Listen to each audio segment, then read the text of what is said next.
आन्दोलन 3 जनाले बस्नु भएको छ है कुर्सीमा अनि भाषणमा भन्नुहुन्छ म आए भने मैले देश विकास गर्न सक्छु 3 जना बसेर पनि देश अहिलेसम्म विकास भएको छ त छैन नि त्यही भएर राम्रो ऐन पारित गर्नु पर्यो विद्यार्थीहरूले राम्रो शिक्षा दिनु पर्यो निशुल्क र अनिवार्य शिक्षा दिनु पर्यो बल्ल पो देश विकास हुन्छ र 3 जनाले पालो गरेर कुर्सीमा बसेर अहिलेसम्म देश विकास भएको खै मैले त देखेको छैन।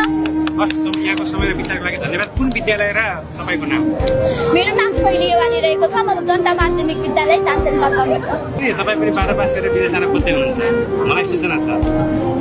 कसले सूचना दियो हजुरलाई?